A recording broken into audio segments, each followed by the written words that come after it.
Bueno, a Jorge se lo conocieron ayer. Lo que, lo que me gusta es que trabajemos en este momento, lo que le pedí a Jorge es que preparemos algo que por lo menos me cambió a mí la cabeza cuando empezamos a venir acá a Silicon Valley y era cómo se abordaban los problemas. Uno venía con la inercia, y cuando hablábamos con Gary de ese mindset viejo donde había alguien que realmente que más ganas tenía o que menos se lo tenía, que sabía cómo se hacían las cosas y decía cómo se tenían que hacer. Y acá en Silicon Valley hubo una empresa de innovación, la empresa más innovadora del mundo, por lo menos está considerada, que cambió la product. Inventó esta metodología que se llama pensamiento de diseño y entonces en lugar de decir yo sé cómo se hace, en el fondo dice yo no sé nada, pero vamos a entender qué es lo que necesitas vos y en función de eso vamos a trabajar. Ahora, esa es la aproximación. Acá tenemos múltiples capas después para trabajar, así que a eso después la tenemos que hacer la versión 2.0, que es trabajándolas con las inteligencias artificiales, ¿correcto? Totalmente. Así que bueno, nos va a hacer pensar y nos va a hacer ver cómo podemos aprovechar estos mindset, estas aproximaciones, apalancándonos en algunas de las herramientas que estuvimos viendo. Ya. Y Diego. Todo el mundo tiene teléfono, ¿verdad? ¿Ya se conectaron a la red local de aquí? A ver, entonces, no hay clave. No tiene clave. Es una... A ver, la red local de aquí es con se llama PA Event Center y no tiene clave. Y les digo eso porque necesito que estén listos porque hay dos momentos en que las vamos a necesitar. Bueno, aquí el punto que nos acaba de decir en ese sentido Federico es Design Thinking. Por un lado, ¿quiénes de ustedes lo han oído el término Design Thinking? No. 4 de ustedes.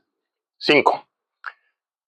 Ahí hay un gran problema porque Design Thinking en muchos lugares es una de esas palabras, se llama un buzzword, una de esas palabrejas que todo el mundo lo usa y creen que es como la varita mágica de Aladino. Que uno agarra y aprende Design Thinking y ya con eso cualquier cosa en el mundo está resuelta. Ahorita vamos a platicar de eso.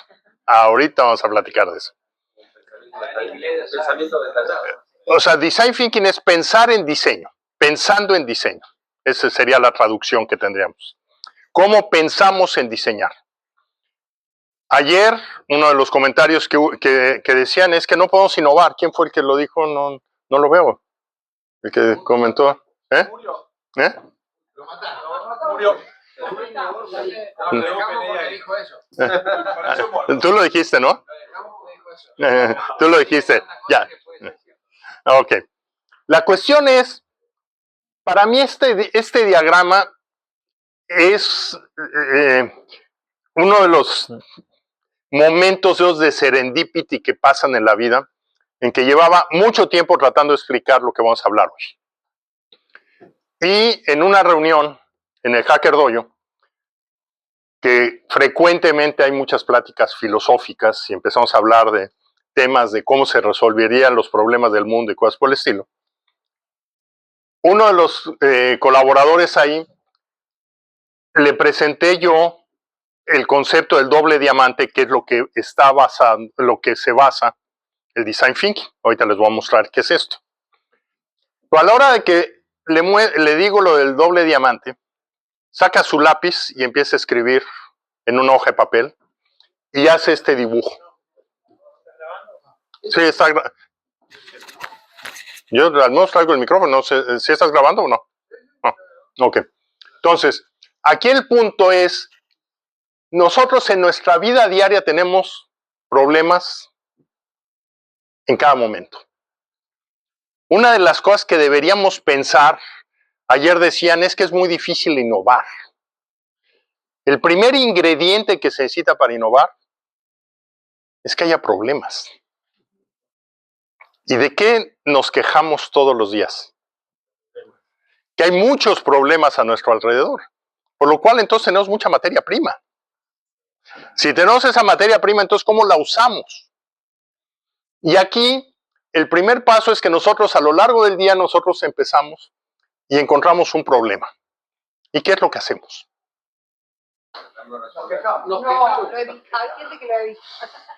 Lo evitan, nos quejamos, lo ignoramos. Y entonces, en algún momento, algunas personas llegan y deciden que lo quieren resolver.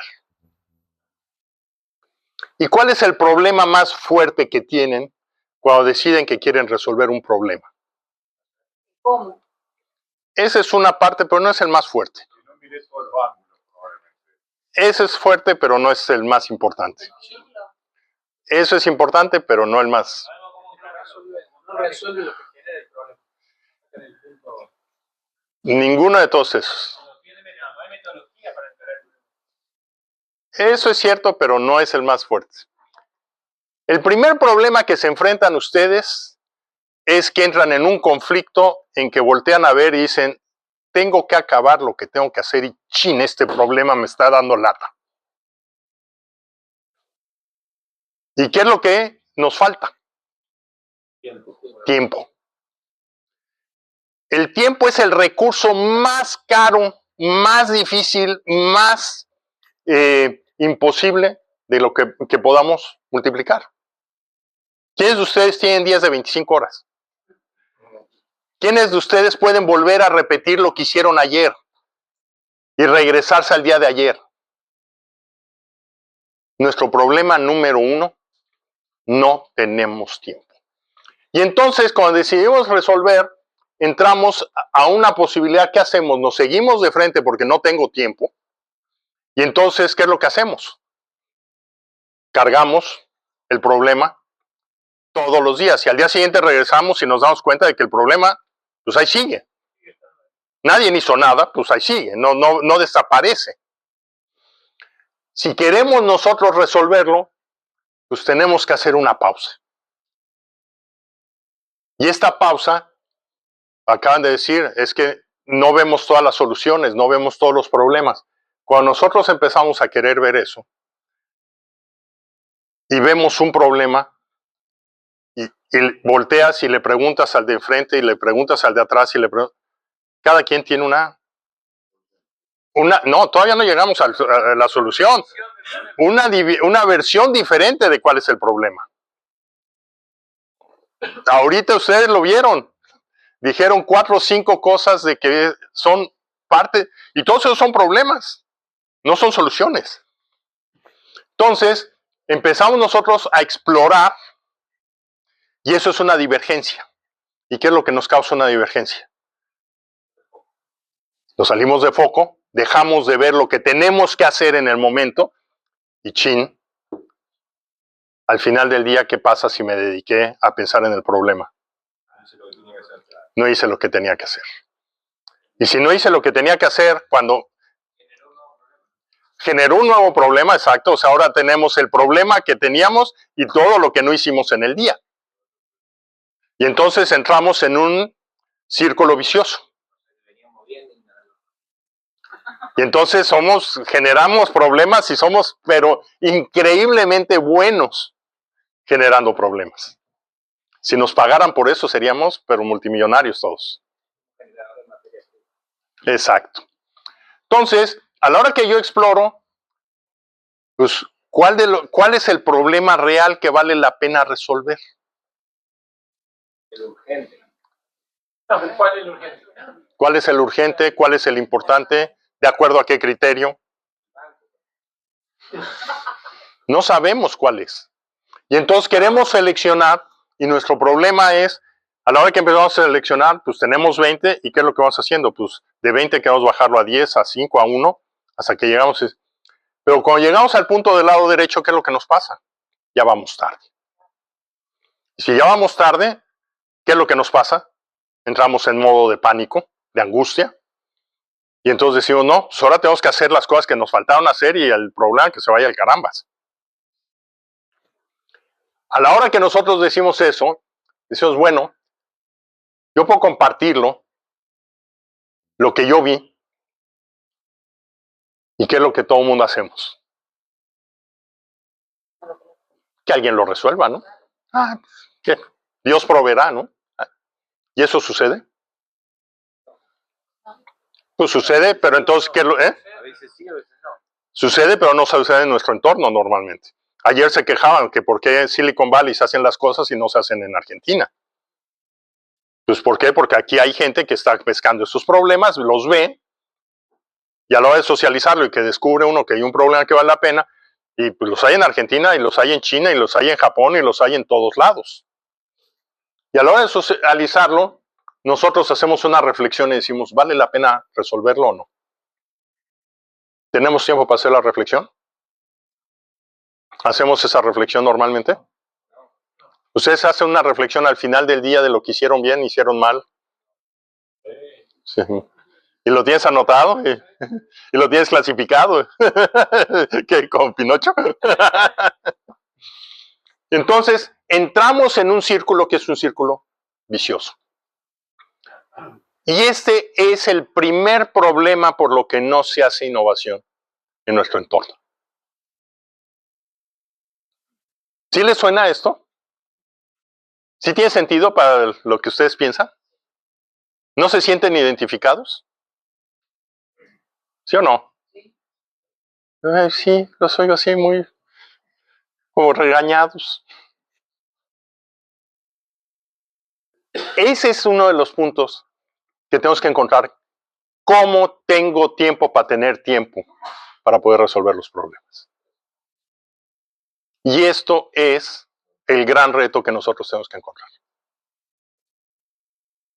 Este era el diagrama que le estaba yo mostrando a Greg cuando salió la discusión, porque Design Thinking es un proceso de pensamiento de cómo nosotros pues, encontramos un reto, un problema, exploramos ideas y usamos nuestra creatividad, nuestro pensamiento creativo, ¿y qué es lo que hacemos? Empezamos a generar muchas alternativas de ese problema. Y ayer, que fue una de las cosas que dijeron varias veces, ¿cuándo matamos un proyecto? La pregunta es, ¿en qué momento nosotros tomamos una decisión de estar aquí? ¿En qué momento nosotros decimos, ya vimos 50 formas del problema y podemos seguir buscando y qué nos pasa? Que vamos a encontrar 100. Y seguimos buscando y vamos a encontrar 200. Y entonces tiene que haber un momento crítico, es decir, con lo que ahorita tengo, ¿qué es lo mejor que puedo hacer? No te oigo. Testearlo. Todavía no llegamos a probarlo. Todavía no llegamos a eso. Tenemos 100 opciones. ¿Cuál de esas 100 opciones es la más importante? Todavía no tenemos ideas, son problemas, son cómo percibimos el problema. Y entonces, cuando tenemos un grupo de 25 personas, cada quien dice algo. Si tenemos suerte, y cada quien agarra y hace un post-it y lo ponemos, la probabilidad de que haya 3 o 4 que digan lo mismo es baja. Pero si tenemos 4 y nadie más tiene 4, ese problema es más importante que los otros. No quiere decir que sea el más importante, ni quiere decir que sea el que más vale la pena hacer. Pero ya tenemos un primer criterio. Te hago una pregunta ahí. Hoy nos decían de la importancia de tener en una empresa, en una organización, un equipo de personas, digamos, dispuestas a salir a tener pensamiento disruptivo, digamos, salir de la caja ¿cómo influye ahí el nivel de capacitación? Yo puedo plantear un problema en el equipo. ¿Cómo influyen las posibles soluciones que puedan tirar personas que quizás no conozcan bien? Me encanta tu pregunta, pero dame chance, te pido un favor. Vuelve a repetir en unos momentos. No, porque ahorita, o sea, eso es muy importante y hay que analizarla, pero en este momento hay otras cosas que quisiera tocar.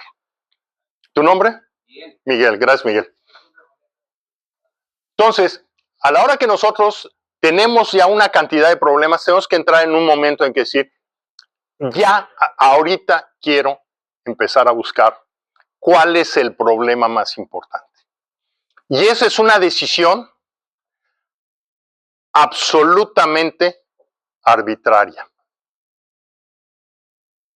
Y viene entonces uno de los problemas. Estamos acostumbrados a que nos digan, haz, mira. ¿Y quién tiene que tomar esa decisión? ¿Y quién es el árbitro? ¿Eh? Tú mismo. Tú mismo.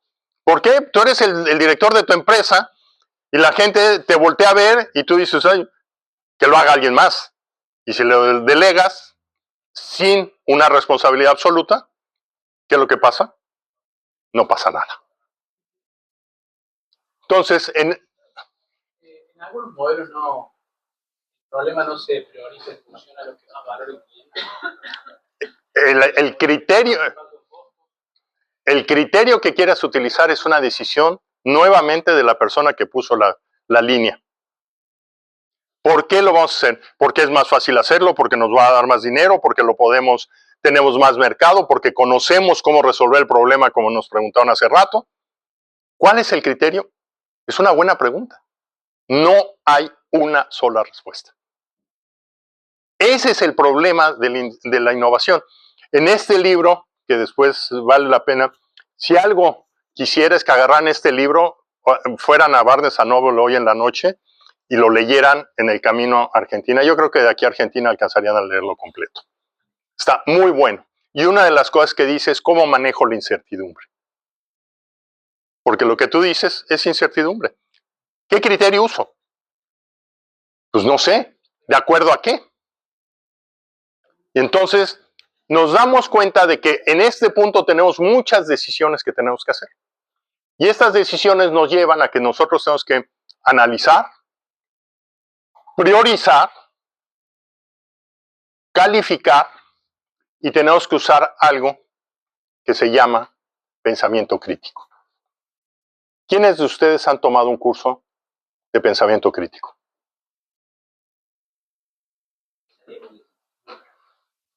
¿Verdad?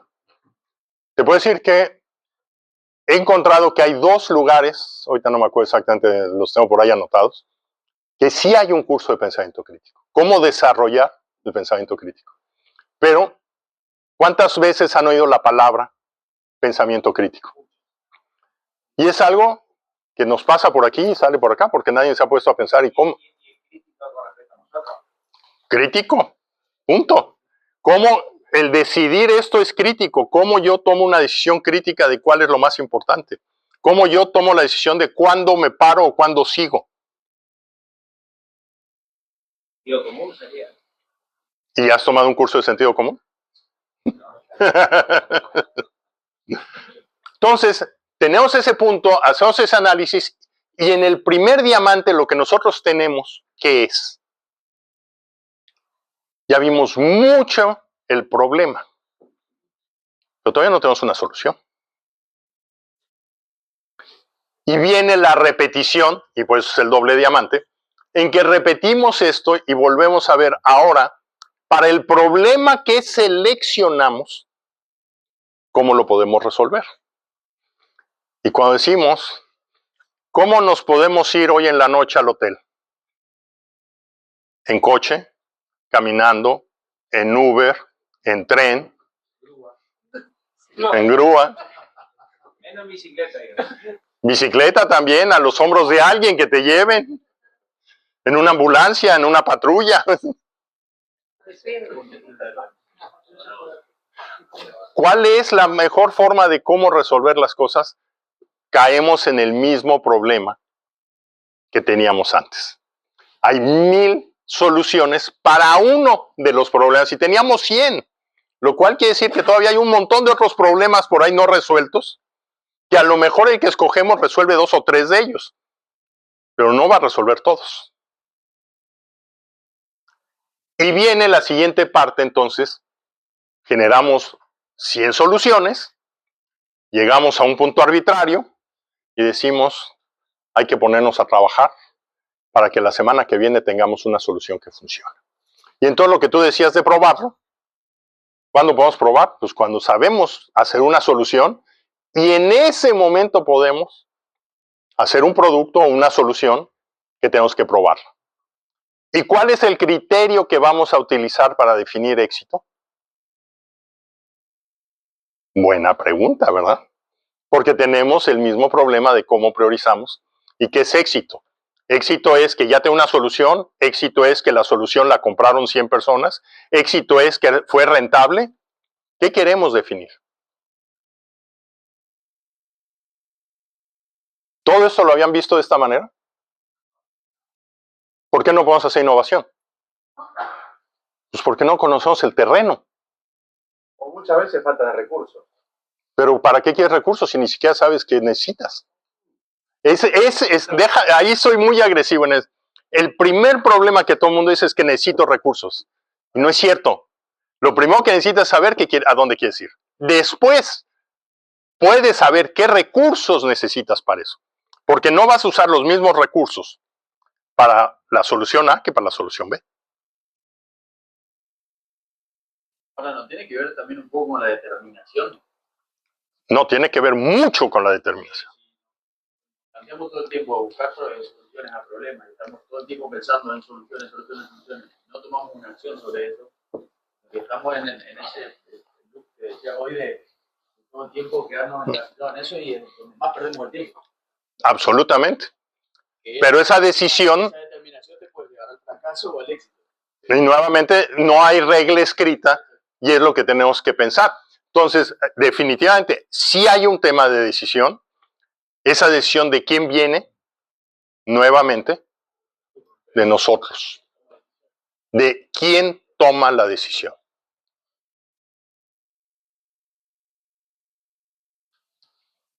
Yo creo que es como dice usted, que para llegar a eso, a hacer cambio, es una decisión.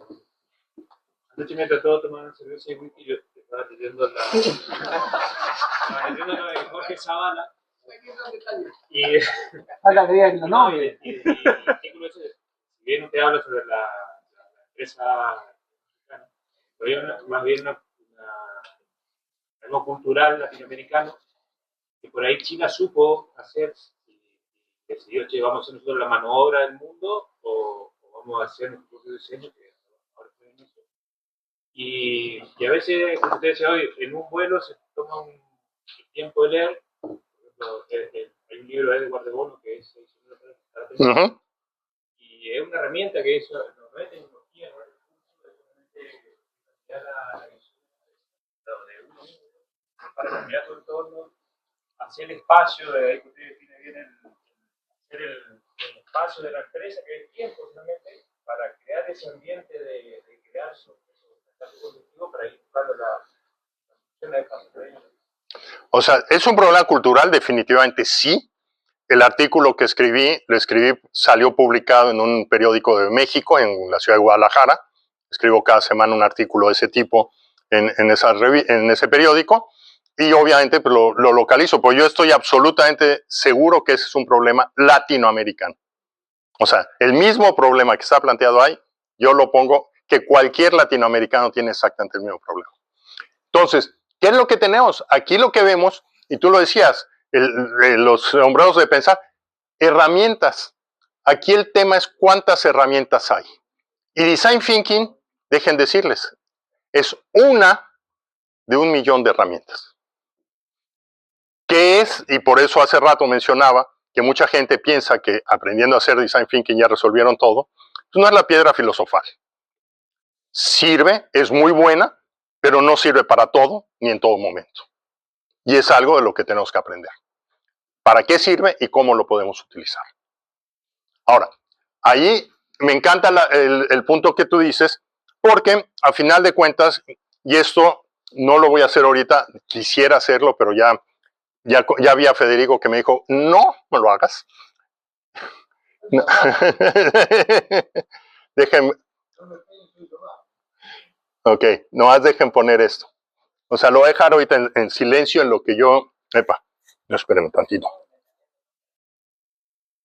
Espérenme tantito.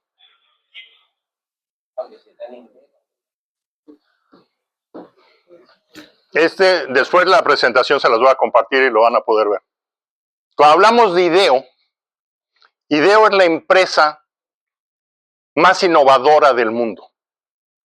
O sea, la más innovadora del mundo. Y este es un programa que salió al aire con Ted Koppel, que es este locutor, en el año 98 o 99, no me acuerdo exactamente cuándo. En donde Ted Kelly, el que está ahí, es el creador de esta empresa, y le habla a Ted Koppel y le dice, me dijeron que tu empresa es la empresa más innovadora del mundo. Imagínate que te hable uno de los locutores más importantes de Estados Unidos y te diga eso. Pues te pones como Felipito en los cuentos de Mafalda, ¿no? Gigante, así. Dice, ¿y en qué te puedo ayudar? Queremos que nos pruebes que es cierto eso. ¿Y cómo quieres que lo pruebe? Te vamos a poner un reto. ¿Y de qué se trata el reto? Eso te digo el próximo lunes a las 8 de la mañana, si aceptas el reto. ¿Cuál es el reto? Dice el cuate, acepto el reto. ¿Qué necesito hacer?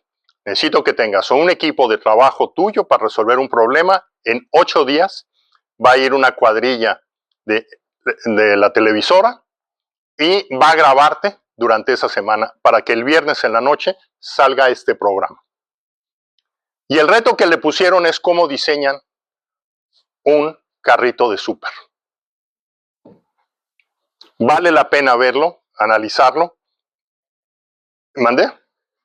Al rato les paso la presentación y ahí pueden ver dónde está y todo eso. Pero aquí lo interesante es que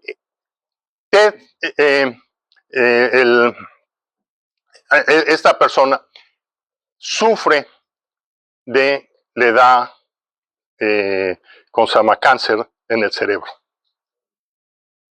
Él había sido un estudiante de doctorado de la Universidad de Stanford que dropeó el doctorado para crear su empresa. Es una persona ampliamente conocida en Stanford y pues lo atienden muy bien, la mejor atención del mundo. Sale adelante del cáncer que tuvo y cuando termina ya que lo dan de alta, dice, ¿y ahora qué voy a hacer? Y está platicando con Platt, el presidente de SAP, su historia. Le dice, oye, ¿y por qué no, con tu experiencia, creas una escuela de diseño? ¿Y eso qué? Pues ¿por qué no lo haces en Stanford?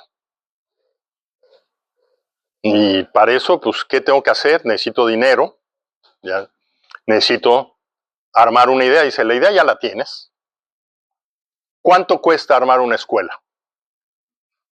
Hablemosle al rector de la universidad y digamos, oye, queremos crear una escuela de diseño para que tú le eches a andar.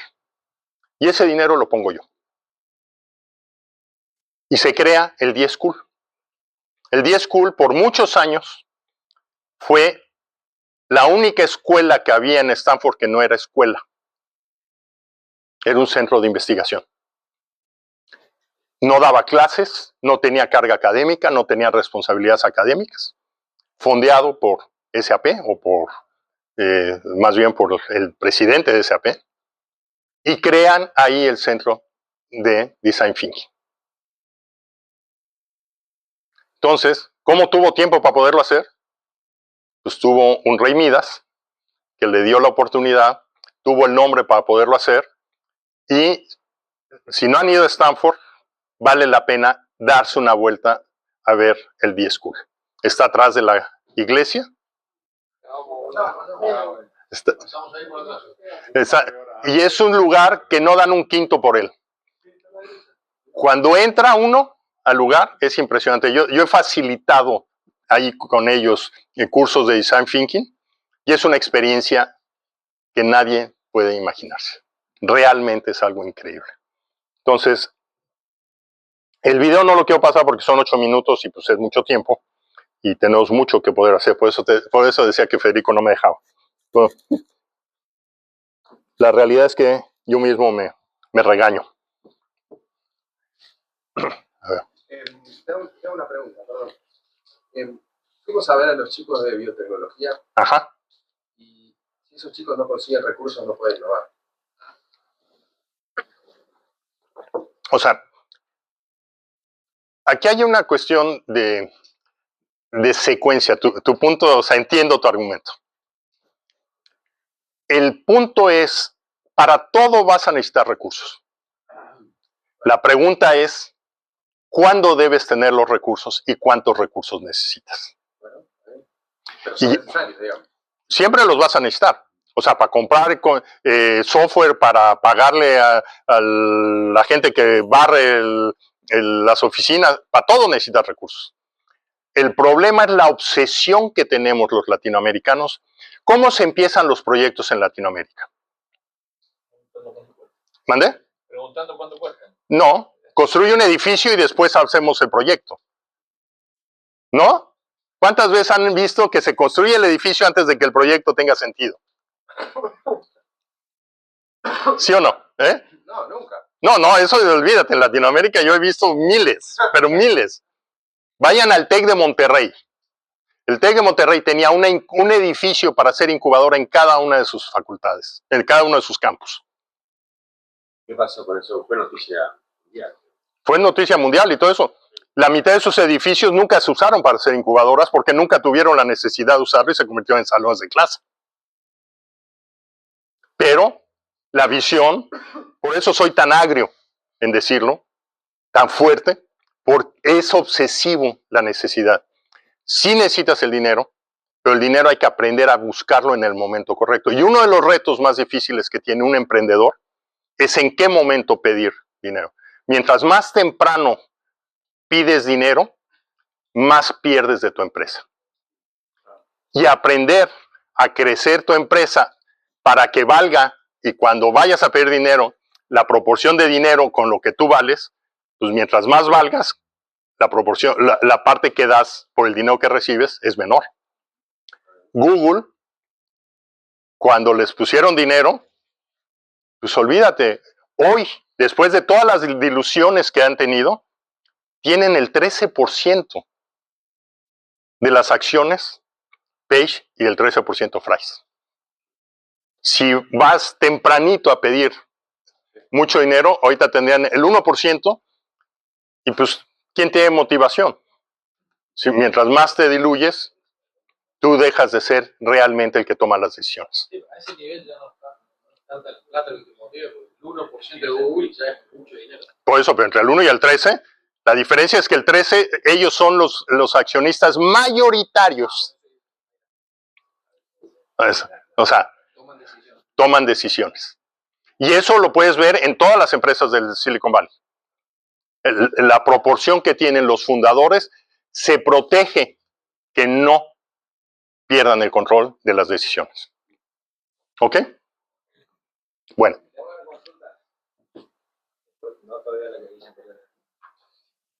¿Qué es más eficiente? ¿Que nosotros mismos detectemos cuáles son nuestros problemas o que venga alguien de afuera? El famoso ejemplo del elefante blanco. Cuando está acostumbrado a ver el elefante, cuando le cambiamos el color, se lo dio, digamos. Sí. ¿A dónde somos nosotros las personas idóneas para detectar los problemas que tenemos que resolver? ¿Hasta dónde hay que traer a alguien de afuera? Eso es bien importante y está conectado con tu pregunta anterior.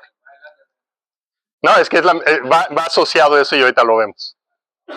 Estos son, cuando volteamos a ver, Design Thinking son estos 5 pasos.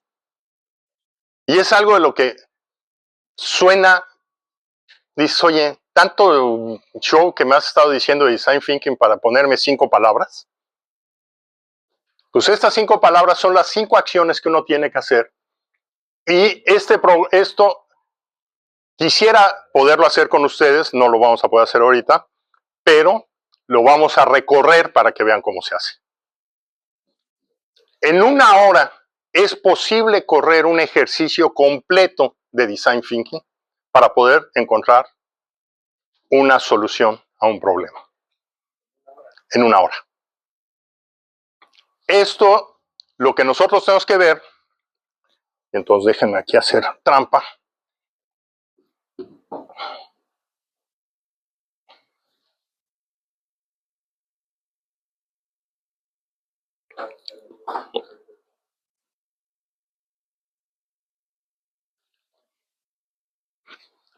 Y ahorita les voy a enseñar cómo se podría hacer en una hora, pero lo voy a hacer trampa. Esto, cuando dije hace rato, digo Federico que íbamos a usar inteligencia artificial. Ayer hice un ejercicio que a mí me encanta. ¿Qué tanto puede hacer algo cuando tú tienes una herramienta y no sabes qué tanto puede hacer? El caso de Design Thinking, de hacerlo en una hora, ustedes estuvieron en Holt International Business School. Bueno, no sé dónde hayan estado con Carlos. Estuvieron con Carlos.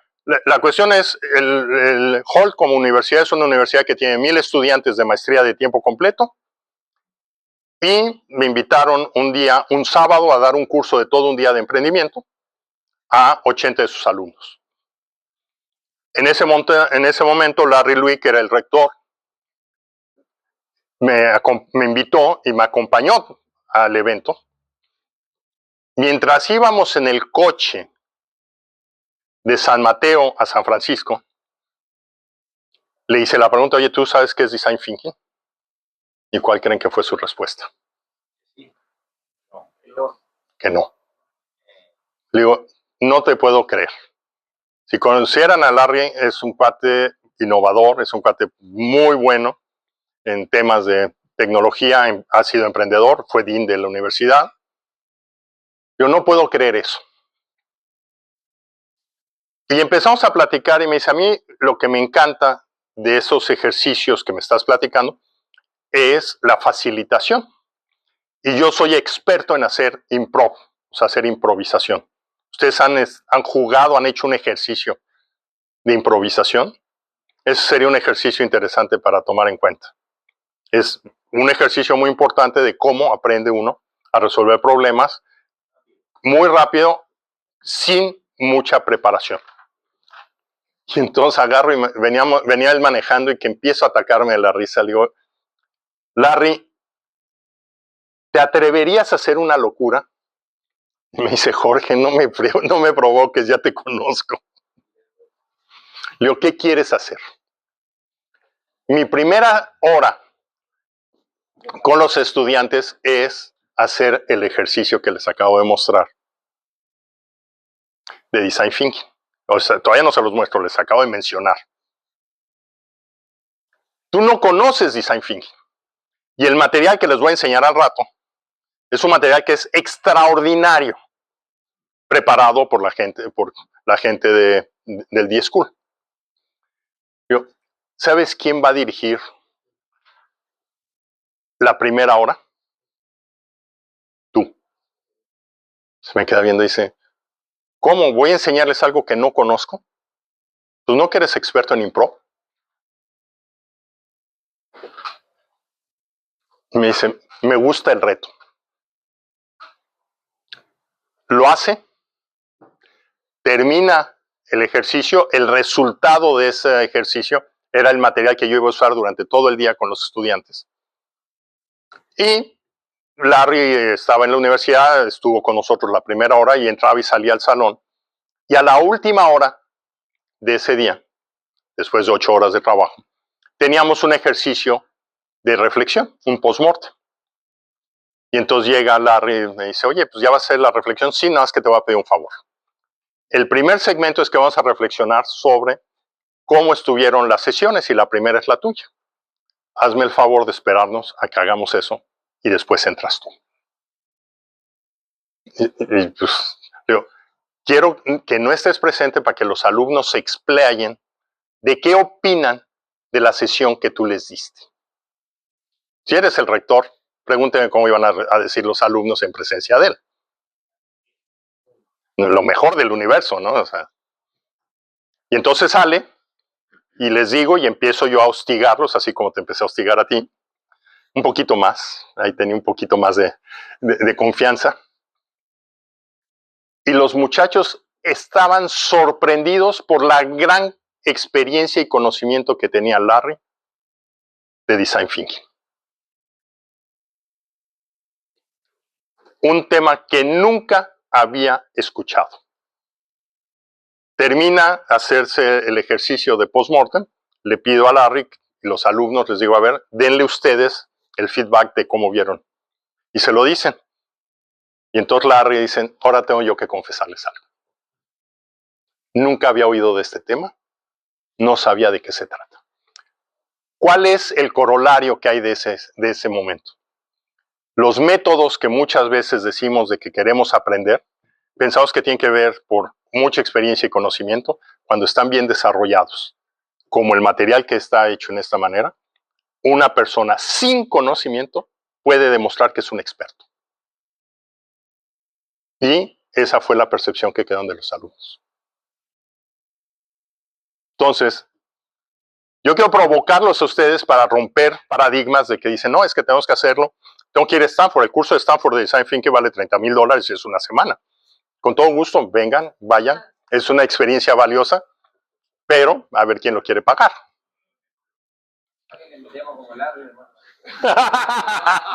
Invítalo un día a que te lo dé y la verdad es que jurarías que es, ahora ya no es.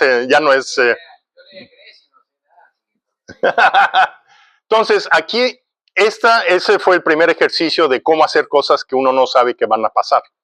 ¿Se dan cuenta que me gusta manejar la incertidumbre? O sea, yo no tenía idea qué podía pasar. Tenía confianza en Larry, primero. Y segundo, yo estaba en el salón en caso de un problema. Podíamos manejarlo en una manera. No era la primera vez que daba sesiones con él, ¿no? Entonces, ya había un cierto enganche, que si necesitaba que yo metiera la mano sin que se notara el brinco, era fácil. No sucedió. Esto que están viendo es una presentación que dice cómo hacerlo. Y yo quisiera, saquen su teléfono, por favor. Y es más, espérenme tantito. No, quiero que empiecen por esta. Son dos. Abran con esta. Son dos.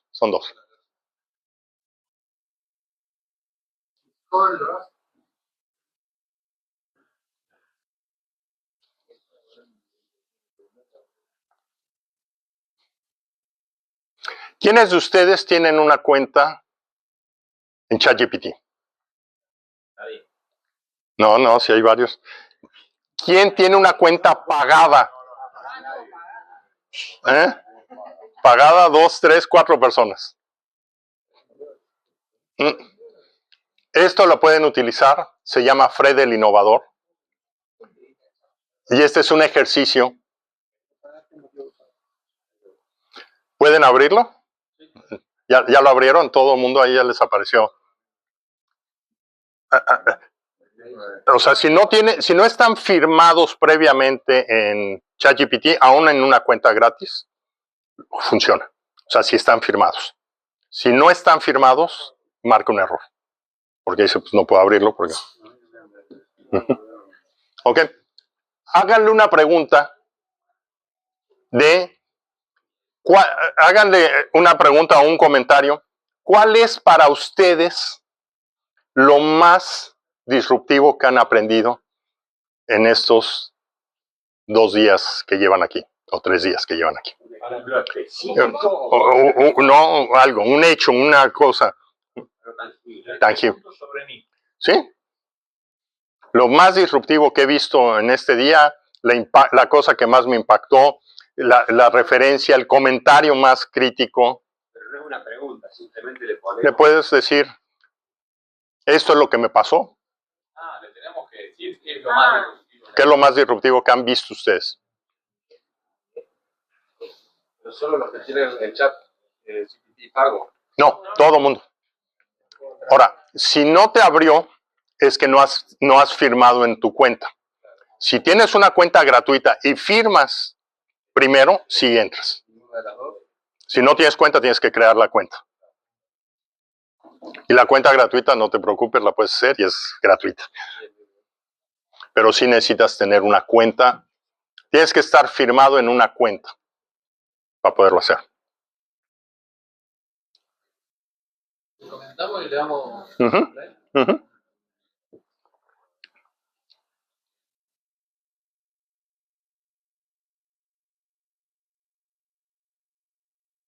¿No tienes cuenta? No pude abrirlo. ¿Pero sí tienes cuenta o no? No tengo cuenta. Ah. Estoy... Juan, ¿querés usar este? No, está bien. Usa este, es una L, la clave. No hay nada. No sé, No, es ejercicio. es parte del ejercicio. Es una que...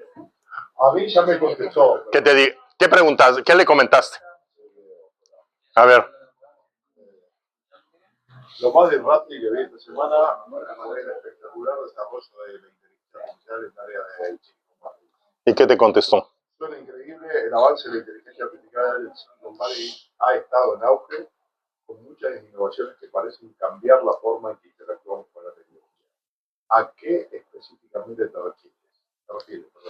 ¿Algún proyecto o desarrollo en particular que te haya impresionado? Ajá, contéstale. ¿Alguien más que quiera comentar algo? Me pasa un step 2 también, dice. Uh-huh. Okay.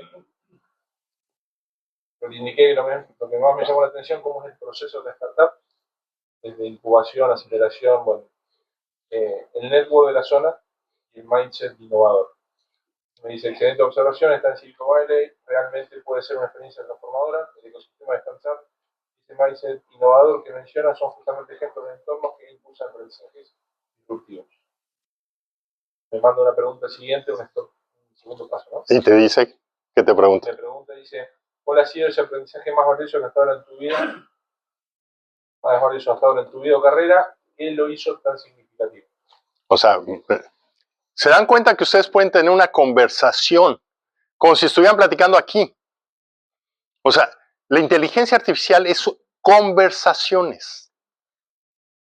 Y a la hora que estamos conversando, aquí hay dos ejemplos, las respuestas son absolutamente en otro terreno. Y acá, otra vez, cuando le vuelvo la pregunto, me responde y luego me vuelve a hacer una pregunta. Y te va a llevar, y te va a llevar, y te va a llevar. Y este es un proceso que tiene ocho etapas, en donde el objetivo de esto es que ustedes descubran qué cosas son las más impresionantes y en un momento dado digan en dónde quiero hacer algo. Yo digo medio en un loop, porque yo le puse lo que más me había volado la cabeza era cómo se pregona el error acá. Y me dice, bueno, ¿por cuál es lo que más cuál ha sido tu experiencia de aprendizaje más bien valiosa? Voy a decir, el error, no bien. Me vuelve a preguntar, ahora pensemos en tu experiencia de aprendizaje. ¿Cuál ha sido la experiencia? Me vuelve a preguntar. Pero es que tú también tú no le estás tratando de romper el ciclo. O sea, el error te está diciendo qué aprendiste del error, qué aprendiste, de qué te sirve aprender que el error es importante. ¿Qué error tuyo ha sido una cosa que te ha dado una experiencia? Tienes muchas maneras de contestar a lo mismo. Si tú contestas lo mismo, él sigue y sigue. El tema es que nosotros tenemos que aprender a preguntar. El problema número uno de inteligencia artificial es que tenemos que aprender a preguntar. Y mientras mejores sean nuestras preguntas, las respuestas van a ser más cercanas a lo que nosotros estamos esperando. Eso quería comentar una experiencia que tuve el otro día y puntualmente con la más chica, tiene 11 años. Secundario donde nos obligaban a razonar y siempre ellos nos decían que nosotros tenemos que prepararnos para responder preguntas que todavía no estaban hechas. Siempre le rompían la bola. Y bueno, la más chica empezó con el tema de casos sobre el tema, y ella me dice que eso no es así. Porque ella le preguntó cómo teníamos que usar, cómo había que sacarle provecho a esto. Y fue eso, me dice, ahora papá, vos tenés que aprender a preguntar, dice, tenés que aprender a entender la respuesta, porque la respuesta no la tenemos. Entonces, el cambio de paradigma es ese ahora. No es más buscar la respuesta, sino saber preguntar para sacarle provecho a esto. Exacto. Y algo de lo que seguramente han oído, porque es curioso, lo primero que oigo de la gente que les preocupa es que la inteligencia artificial alucina. ¿Han oído ese término? ¿Qué significa? Inventa. ¿Y no te ha pasado cuando tienes un amigo que es bien farol, que le gusta hablar mucho, y le haces una pregunta de algo que no conoce, ¿qué te contesta? Miente. Alguien que no sabe. ¿Y eso cómo se llama? Alucinar. Con la inteligencia artificial, a mí me encanta hacerla alucinar. Y háganlo. Háganle preguntas de cosas y van a ver cómo empieza a darles respuestas de cosas que no tienen idea. Y vuelvo a lo mismo. Quienes han tomado un curso de análisis crítico. ¿Por qué? Porque me empieza a dar cosas que yo no sé si son ciertas o no son ciertas. Y eso es algo de lo que tenemos que ver. Cómo jugamos a salir fuera de la caja y provocar que nos den cosas que son absolutamente irreales y aprender a usarlas. Entonces, esto es un primer paso. Este ejercicio me gustaría que ya lo tienen cada uno de ustedes. Jueguenlo, úsenlo. Estoy creando una biblioteca de esos comentarios. Me pueden compartir ustedes mismos ahí en la parte superior, en la computadora, no en el teléfono celular. En la computadora hay una opción que dice Share y eso se puede compartir toda la conversación para poderlas analizar. Este modelo, Fred, el innovador. ¿tiene un input suyo para que...? Lo que hay atrás de la secuencia de preguntas es mío. O sea, yo uso ChatGPT como herramienta, pero tengo todo un framework atrás de preguntas y de cosas que te llevan. Y este es el primero de una colección. Ahorita yo tengo más de 100 de estos que he estado armando, que los conecto. Y ahorita les voy a enseñar lo que sigue. Con esto usted aplica su... Consultoría, doy cursos, doy seminarios. Para que la gente aprenda es uno, o para que la gente haga lo que quiera hacer, que es otro. O sea, para mí, mi punto más interesante, mi discusión que tengo con Joaquín, con Federico, es ¿qué proyecto van a hacer ustedes el primer día que regresen a Argentina? Eso es lo más importante. Ustedes vinieron a descubrir cosas. La pregunta es, ¿quieren descubrirlas? Y después de eso, una semana después, digan, qué buena experiencia. Van a sacar las fotos de que subieron en Google y en Facebook y decían, ay, qué bonito, como si fuéramos ido a Disneylandia. O quieren tener un cambio de mindset para decir, vamos a hacer algo que sea absolutamente innovador y nuevo. ¿Ok? Ahora, ¿qué pasó? Esto que la inteligencia artificial traducida es algo positivo, es como interpretar la realidad de un modelo matemático, por ejemplo. Encontrar una realidad que es verdadera, se puede bajar eso y validar científicamente. O sea, en mi perspectiva, y tu pregunta es muy buena, en mi perspectiva, yo quiero usar la inteligencia artificial para alucinar, para salirme de la caja, para buscar las cosas que no están resueltas. Ayer decíamos que hacer innovaciones que hay que hacer algo diferente. Y ahí en la pregunta que nos hacía hace rato Miguel, es cuando tú quieres resolver problemas vas a encontrar dos puntos. Uno es que no sabes cómo hacerlo y el otro es que te da miedo tratar de resolver algo que no sabes qué es. Y la pregunta aquí es, uno, ¿cómo empezamos a manejar lo que yo no sé? Por ahí en una de mis presentaciones tengo una ventana que se llama la ventana de la innovación, en donde para mí la innovación es el llegar al punto donde yo no sé lo que no sé. Cuando alguien te dice algo que tú no sabes que no sabes, te están hablando de algo que es innovador. La pregunta es, ¿cómo tú llegas a estar en ese lugar? Y ese es el reto de Fred el innovador. ¿Ok? Bueno, esto los invito a que lo vean. También ábranlo si quieren nada más como punto ahorita de referencia. Y vamos a ver. Ya, a ver, saquen la foto si quieren para... ¿Teníamos esto? Sí, ese es otro, que se llama Fast Innovation. ¿Pide usuario? Te marca un usuario para elegir, seleccionar. Ah, ok, sí. Sí, eso sí. Cualquier usuario y le mandamos un mensaje a ver qué hace. O sea, lo ideal es que fuera, a ver, aquí voy a, ¿sí? Eres 1, 2, 3, 4, 5, 6, 7, 8, 9, 10, 11, 12, 13, 14, 15, 16, 17, 18, 19, 20, 21, 22, 23, 24. ¿Cómo es? Cada uno de ustedes tiene un número. Bueno, arrancaba, 1, 2, 3, 4, 5, 6, 7, 8, 9, 10, 11, 12, 13, 14, 15. Que estaría bueno que vamos repitiendo cada uno y así ya queda el número y no se repite. O sea, cada uno pone un número. El número que les dije. Bueno, yo 2. Ya lo digo. ¿Ya están? Soy 5.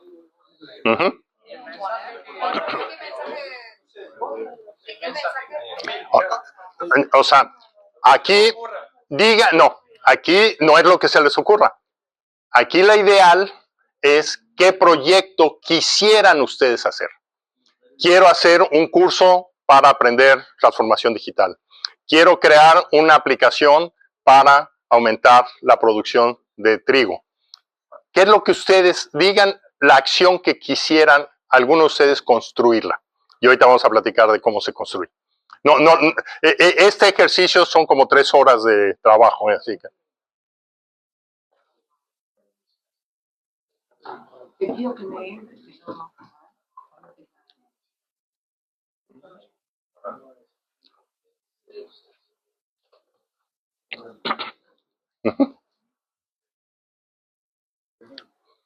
O sea, ahí la pregunta que tienen que ver es qué proyecto quisieran ustedes hacer.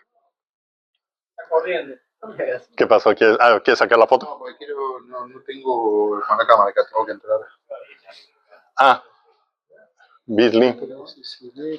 Le contás lo que querés hacer. Puede ser. Exacto. También se vale decir eso, ¿eh? También se vale. ¿Sí puede ser? Sí. Bueno, no es no es ese. Espérame tantito. Déjate lo mando. No quiero volver.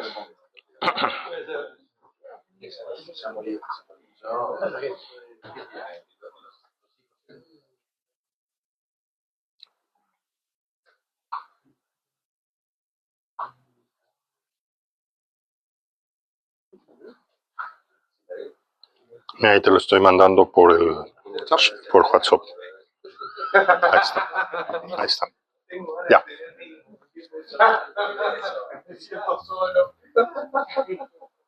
No es ese. No, es diferente. Ay, me entiendo. Soy incomprendido en mi casa. Ok. Entonces ahorita si quieren seguimos con esto, pero déjenme regresar a lo que estábamos haciendo, precisamente para darles el contexto.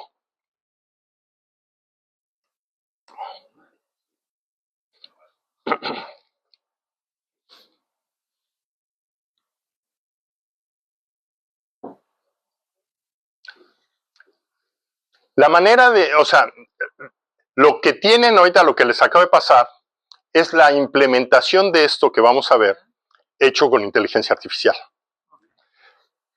Dejen platicarles qué es lo que está, para que sepan de qué se trata. Cuando hablamos de Design Thinking tenemos estos 5 pasos. Y estos 5 pasos a lo que nos lleva es a un ejercicio. Esto es lo que utilizó Larry para dar el curso con los estudiantes. Y si se fijan ustedes, dicen, a ver, hagan el diseño ideal de su solución. ¿Cuál es el problema que ustedes quieren resolver? Y normalmente esto se hace en parejas. En el caso en el ejercicio que se hace en el D-School. Se hacen parejas y entonces tú dibujas cuál es esa solución ideal que te imaginas. El ejemplo que hay en el website de Stanford es cómo diseño una cartera. Para las mujeres, pues una cartera, una bolsa es un tema muy complicado. ¿Y cómo podría ser? Pues ese es el ejemplo que ellos ponen. Ahora, cuando hacen esto, el tema es que hay que hacer una empatía. Si yo quiero resolver un problema, tengo que entender qué es lo que la gente está viendo, qué es lo que siente la gente. Y entonces aquí son entrevistas, si se fijan ahí dice 2 sesiones de 4 minutos cada uno.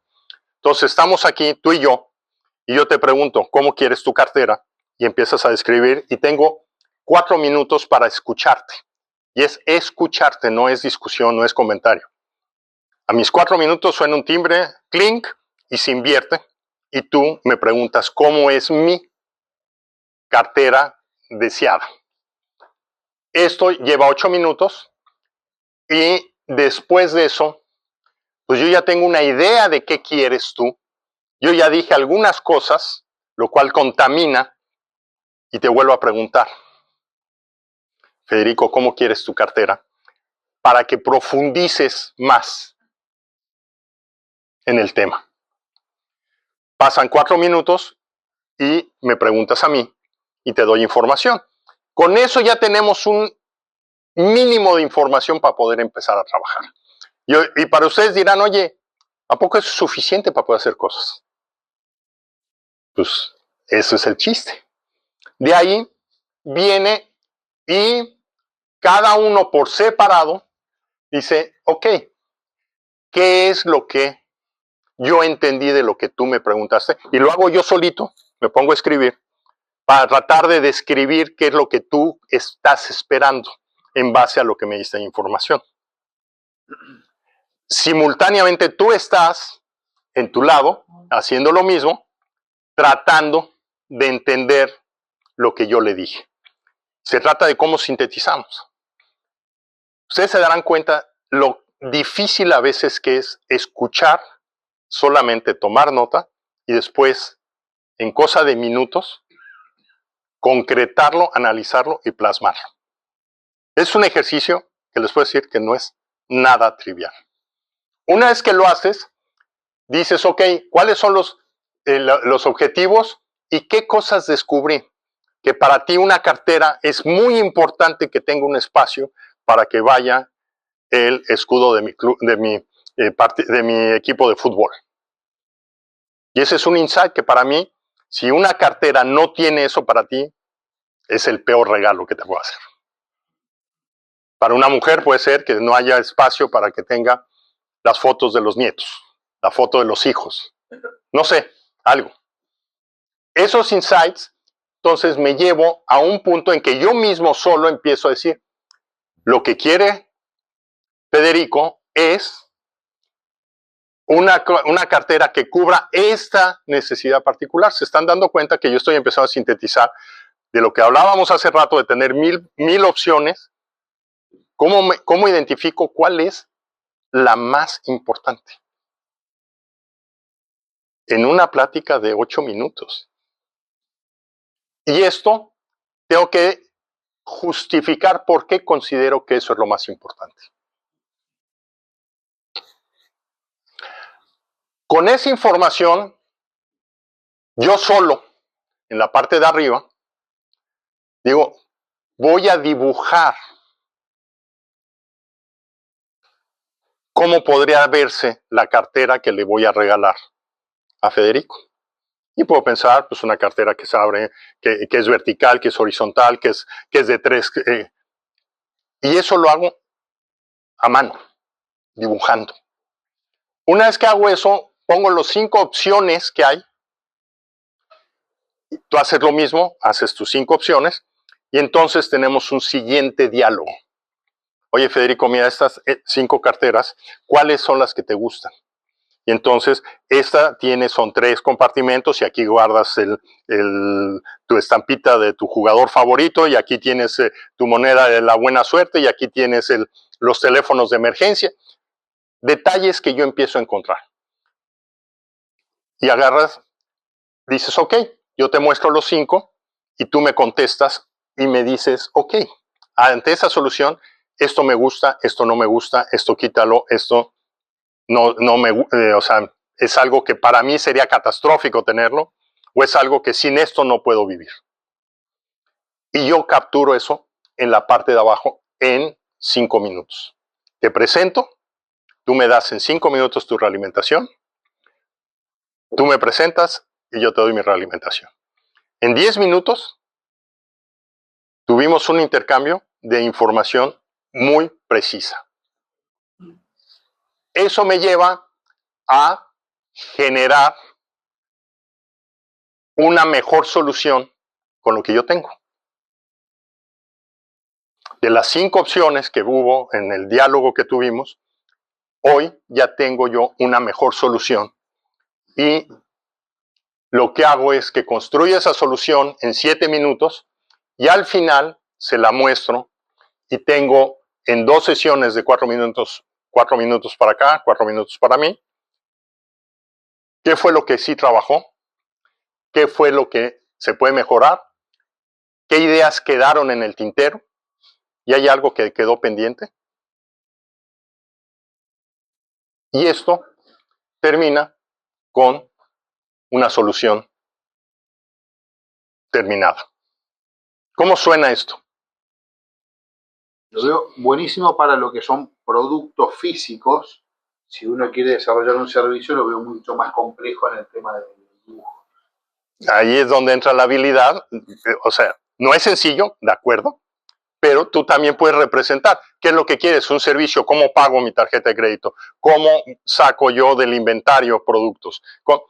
Hay maneras en que puedo representarlo. Puedo dibujar un monito que está haciendo una transacción. Puedo imaginarme a alguien que...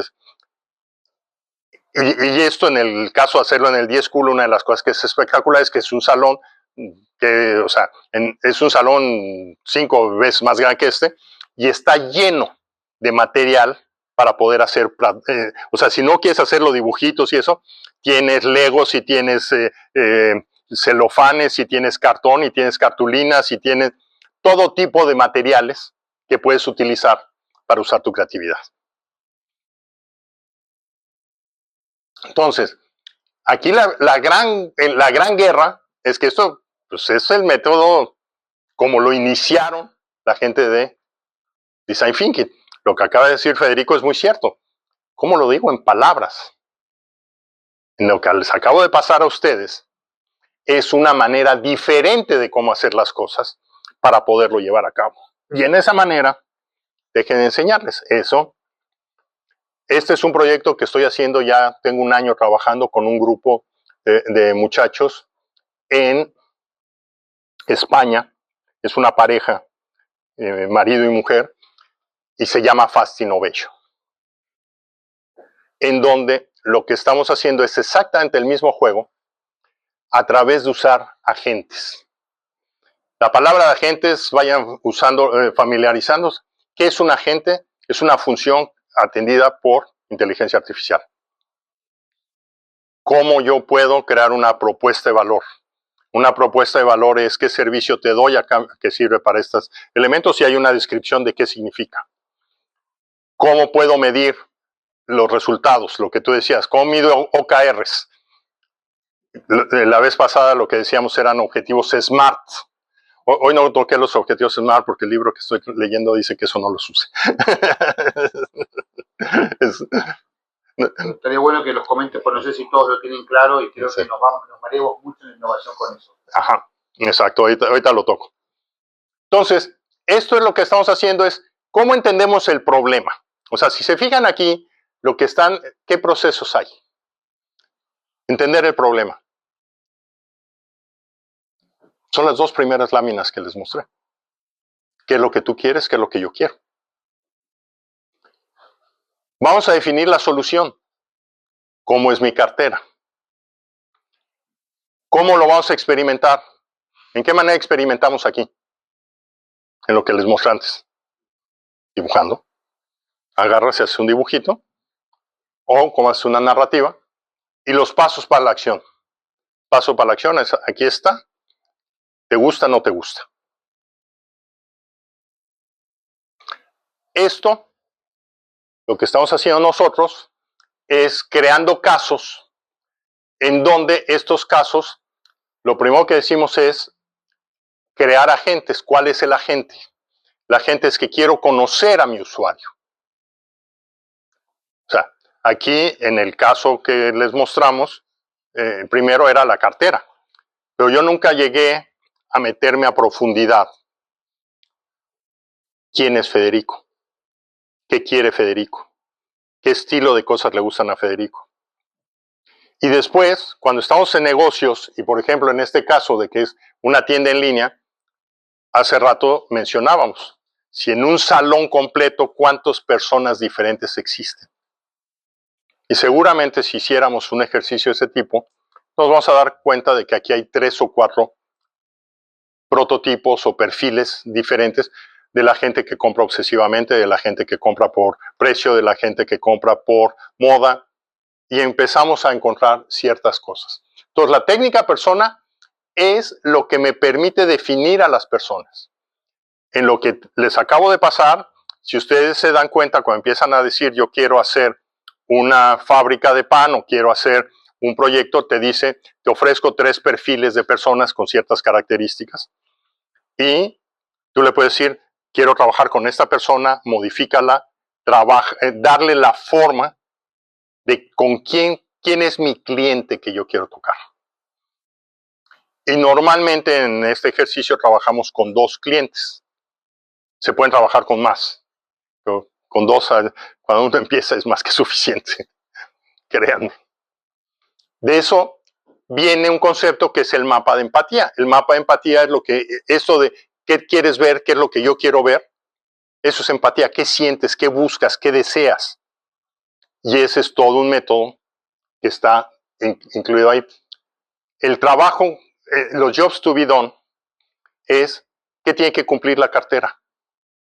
Pues que tenga espacio para el dinero, que tenga espacio para los recuerdos, que tenga espacio para la información personal, que tenga espacio para la estampita de mi club. Esos son los trabajos que yo quiero hacer. Y mencionábamos qué impacto tiene esto. Si logro todo eso, ¿es lo que la gente quiere?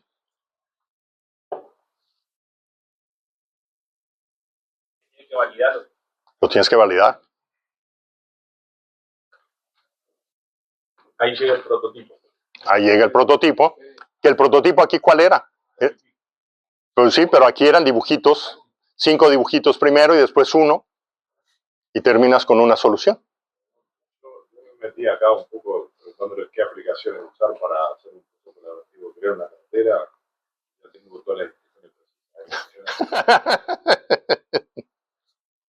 Exacto. O sea, ajá. Y si te fijas en la parte de hasta abajo dice sálvalo en línea, le puedes poner tu nombre, lo puedes salvar y eso podrías tener tu historias para mañana, regresar y revisarlo. ¿Eh?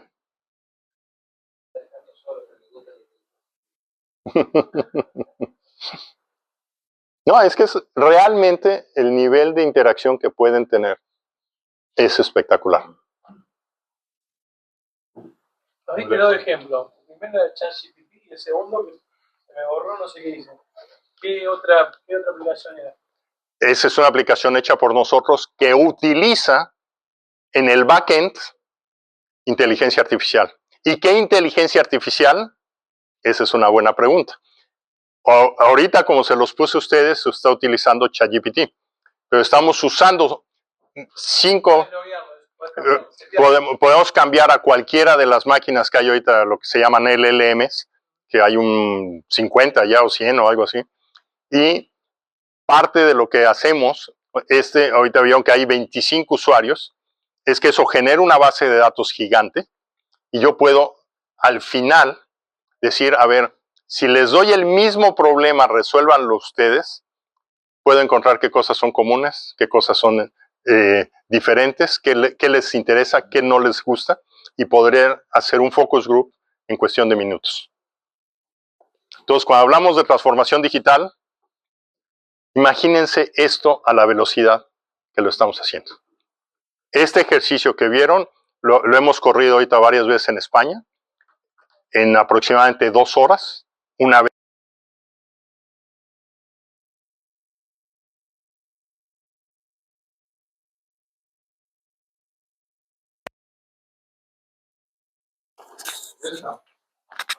Yo puedo seguir hablando toda la vida.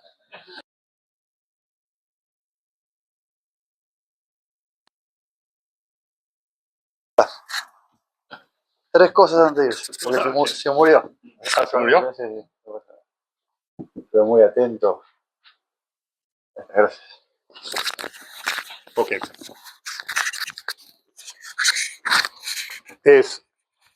Este libro realmente yo estoy sorprendido, lo acabo de comprar, o sea, salió la semana pasada.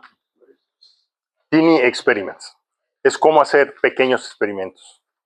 Y la verdad es que algo de lo que me sorprende que tiene es que son 4 capítulos en que dice cómo manejamos la creatividad, cómo manejamos el secreto de las mejores decisiones, cómo trabajamos con la incertidumbre.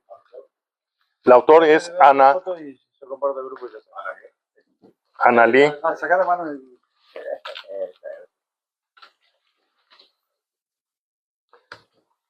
Y la otra opción es, este libro lo escribí yo hace 10 años, en donde trato de dar muchos de todos estos temas, trato de comentarlos.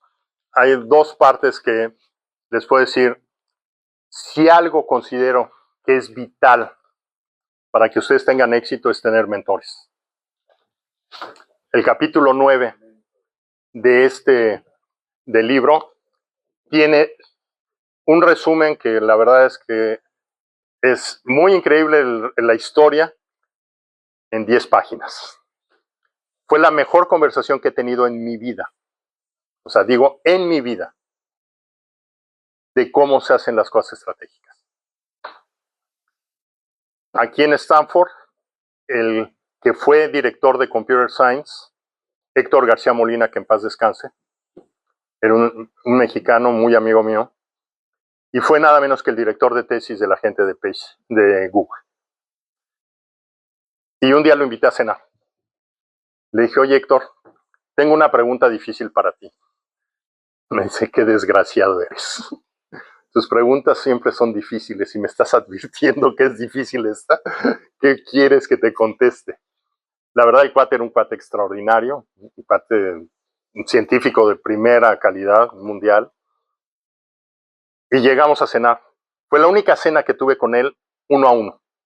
Era un cuate todo el mundo quería que cuando venían gente como ustedes, pues invítalo, pues querían todo el mundo conocerlo, y siempre pues íbamos en grupo. Esa vez me fui solo con él. Estuvimos 3 horas cenando, en Palo Alto sola, ahí en la calle California, en Palo Alto.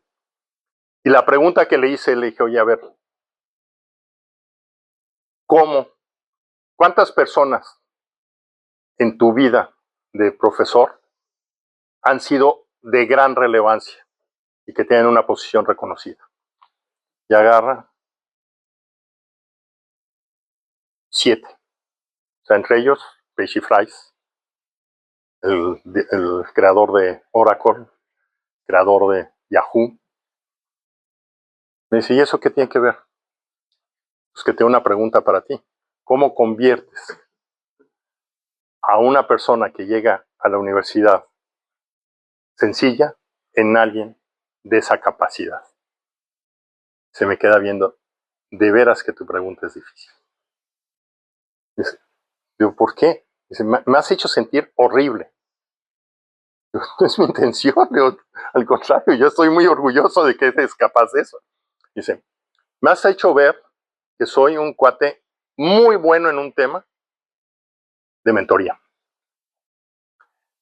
Me das las evidencias para que eso no quede duda. Dice, y la parte que me hizo sentir mal es que no tengo la más remota idea de cómo lo hago. Eso dio pie a 3 horas de conversación. Lo que yo no sé que no sé, hablar con alguien que ha estado en la frontera de la ciencia, en el punto de llevar a la gente a lugares inusitados, él mismo descubrió algo que él era muy bueno y no tenía idea de cómo lo hacía. La conversación salieron muchas cosas. La siguiente pregunta, ya nada más para cerrar al final la cena, oye, ¿cómo lo hace Stanford cuando llega un profesor nuevo de doctorado? ¿Cómo lo entrenan para que sea un mentor de sus estudiantes? Dice, no tenemos un proceso. Y de ahí surgió un proyecto muy interesante. ¿Cuál? es un proyecto interno de cómo manejaron, muy secreto, o sea, la verdad es que nunca pude averiguar más allá, tuve la curiosidad, pero, o sea, es parte de la receta secreta de un lugar de ese tipo. Y no, o sea, yo mataría por saber qué es lo que hacía, mataría por eso. Bueno, Jorge, millón de gracias.